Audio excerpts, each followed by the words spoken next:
లేకపోతే భూమి సారం కూడా పెరుగుతుందని చెప్పి నేను మీకు తెలియజేస్తున్నా. దీనికి ఒక కార్యక్రమం తీసుకొస్తాం. దాని ద్వారా ఎవ్వరికి ఇబ్బంది లేకుండా చేసే బాధ్యత తీసుకుంటాం. అవసరమైతే ఆ విత్తనాల ఖర్చు కూడా ప్రభుత్వమే పెట్టుకోగలిగితే పెట్టుకోవడానికి సిద్ధంగా ఉన్నామని మరొకసారి మీ అందరికీ విజ్ఞప్తి చేస్తున్నాను. సమస్య ఉన్నప్పుడు సమిష్టిగా మనందరూ ఎదుర్కోవాలి. సమస్య వచ్చినప్పుడు మనం భయపడితే మనం దానిపైన ఇబ్బంది పడే పరిస్థితికి వస్తాం. ఇలాంటి సమస్యల్ని మనం ఎదుర్కోవాల్సిన అవసరం ఉంది. నేను నిద్ర లేచినప్పటి నుంచి నిద్రపోయే వరకు మిమ్మల్ని గురించి ఆలోచిస్తున్నా. నేను ఒక్క వ్యక్తిని గురించి కాదు, కొంతమందిని గురించి కాదు, నేను ఆలోచించేది ప్రతి కుటుంబానికి అందుబాటులో ఉండాలి. ఈ ప్రభుత్వం వల్ల ప్రతి కుటుంబం బాగుపడాలని ఏకైక ధ్యేయంతో ఈ ప్రభుత్వం పనిచేస్తున్నాం. అదే సంక్షేమం, అదే పెట్టుబడులు, అదే అభివృద్ధి. ఇంకో పక్క మీరందరూ చూసుంటారు, నేను అది కూడా చెప్తాను. ఇవన్నీ చేస్తున్నాయి. ఏ పని జరిగినా మీకు ఇబ్బంది లేకుండా నేను పాజిటివ్ పబ్లిక్ పర్సెప్షన్ కూడా తెప్పిస్తున్నా. నిన్న తల్లికి 100 డబ్బులు ఇచ్చాం, మీ అకౌంట్లో వేసాం.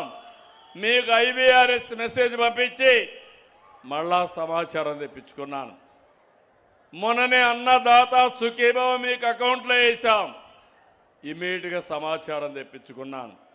ఒకవేళ ఏ అధికారైనా సరిగా పనిచేయకపోతే ఆ అధికారి పైన చాలా స్పష్టంగా చెప్తున్నా. ఇప్పుడు కూడా కొన్ని చెప్తాను. ఈ జిల్లా గురించి మొన్నే జిల్లా రివ్యూ చేశా, ఇప్పుడు కాన్స్టిట్యున్సీ రివ్యూ చేస్తున్నాను. ఇక్కడ మీ అందరిని ఒకటే అడుగుతున్నా, మనం అందరం కష్టపడతా ఉంటే ఇక్కడ ఒక దౌర్భాగ్య పార్టీ రాష్ట్రంలో ఒకటి ఉంది. ఏం తమ్ముళ్ళు, ఏ పేరేంటి ఆ పార్టీ పేరు? ఏ పేరేంటి? ఏం తల్లి ఆ పార్టీ పేరేంటి? మీరు ఆలోచించుకోవాలి. 5 ఏళ్లు రాయలసీమలో ఖర్చు పెట్టింది 2000 కోట్లు. 2 ఏళ్లలో రాయలసీమలో ఇరిగేషన్లో ఖర్చు పెట్టింది 12,000 కోట్ల రూపాయలు. రాయలసీమలో ఒక పెట్టుబడి రాలేదు. ఈరోజు రాయలసీమ ఒకప్పుడు రాళ్ల సీమ, ఇప్పుడు రతనాల సీమగా తయారు చేయడానికి ముందుకు పోతున్నాం. కరువు వచ్చినా, సమస్యలు వచ్చినా వెనక్కుపోయే సమస్య లేదు. ఆ సమస్యలను అధిగమిస్తామని కూడా నేను మీకు తెలియజేస్తున్నా. కానీ ఇక్కడ చూస్తే 1 ఎకరాకు నీళ్లు ఇవ్వలేదు, 1 ఉద్యోగం ఇవ్వలేదు.